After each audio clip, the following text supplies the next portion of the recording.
Hey friends, it's Len here from 1A Auto. Today we're going to be working on our 2006 Toyota 4Runner, and I want to show you how to replace ignition coils. As always, if you need this or any other part, check us out, 1aauto.com. Thanks. Okay friends, so now that we've got the hood up, I'm going to take a look at this cover. This has to come off.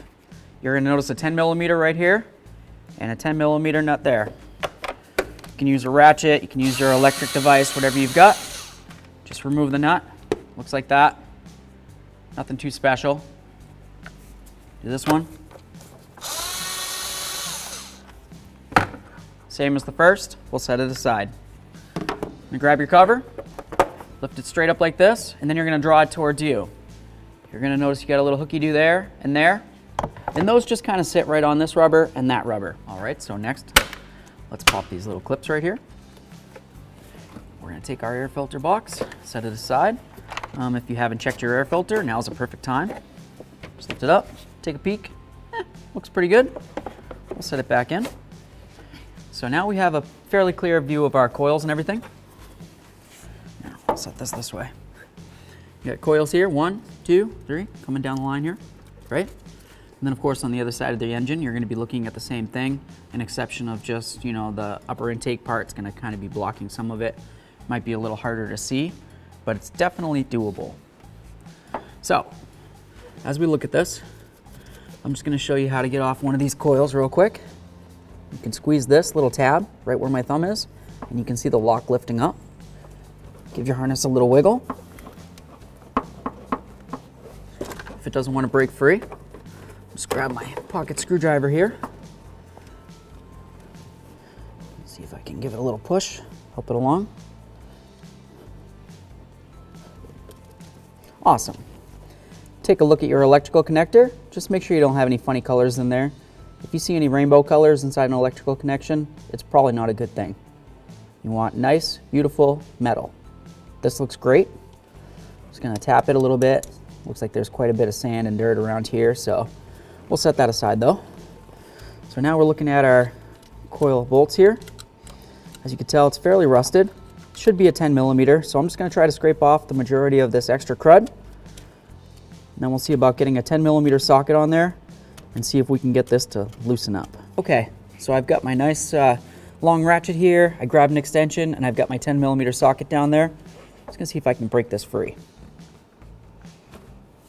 Feels like a no. Okay, so when you have a bolt that's stripped out on the head like that and you just can't get your socket to want to grab onto it, get yourself one of these type of sockets. This is called a Twisty Socket.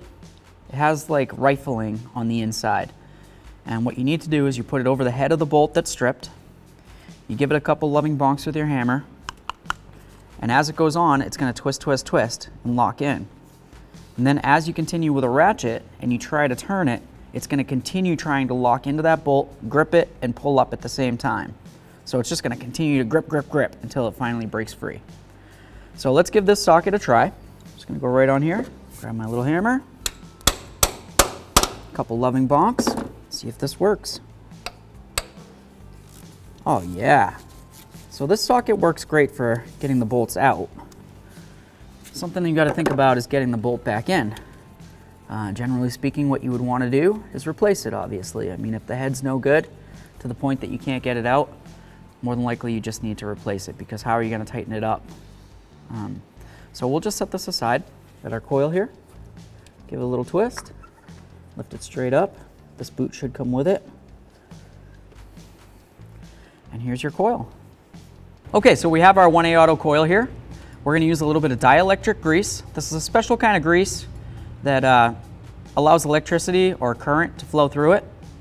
I like to put it on here, along the edge right there. And then I like to go right up along here. And that's good. The reason why I put it down here is so that it'll slide onto that spark plug, nice and easy. I like to put it up here, so hopefully it'll help keep moisture out of there. Just gives the rubber a little extra. Carefully slide this right down in, bottom it out. We're gonna grab our bolt. We went and grabbed a brand new one. There's our old. As you can tell, this one's meh. Put it over there. Grab this. Start it right into the hole there. We're gonna tighten this up now.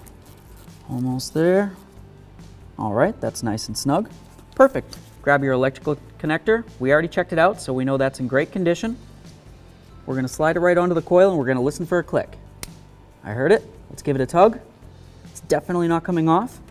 Awesome. Let's move along. Okay, so now that we've got this one done, we're gonna do the same thing to all the rest of this, and then we'll do the same to the other side. All right, so let's get our air filter back on here. You're gonna notice you have these little pitons, and they're gonna go into the hooky-doos back there. So slide it in, rear first. Make sure you get it in. We've got our clips here. There's one, there's two. Give this a shake and a pull. Obviously this side's latched in, but a lot of times what happens is you can miss on the rear, and even though this is latched in, I'll show you what can happen. You think you have it latched in. Oh yeah, this is great. Awesome, right? You're gonna have a lot of dirty air getting sucked into there. So let's avoid that. Make sure you got it on. Awesome. We're gonna go over the other side of the engine. When you come on this side, you're gonna notice it's kind of like a little bit more of a jumbled mess, and you might notice a couple things in your way as you're trying to do this stuff. So you've got one coil down here, right, with your bolt. You've got the center coil right there. And then you've got another one all the way back over here. Okay, you can see my thing, it's right there. More than likely what you're gonna have to do is take off this bolt right here, and then the lower one down there, and get this right out of the way, okay? It's just a metal bar, it's easy peasy. You've got a little clamp right here. You just squeeze it with your fingers, and that hose is gonna be able to move right out of the way, and you'll be able to get all these coils right out of here, easy peasy, just like the other side. And then of course you can get to your spark plugs if needed. So we've got our little hooky-doos on the cover here, and then the rubber's right there, as I showed you before. I just go just like this so I can see, slide them on there. We're gonna bring this down nice and easy. We're gonna line up the studs with the holes.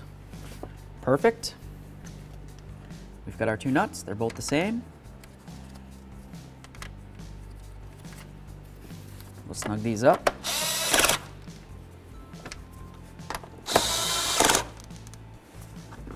Give it a little tug. That feels good. Make sure you have all your tools and parts out from underneath the hood. And down the road you go. Thanks for watching. Visit 1aauto.com for quality auto parts shipped to your door, the place for DIY auto repair. And if you enjoyed this video, please click the subscribe button.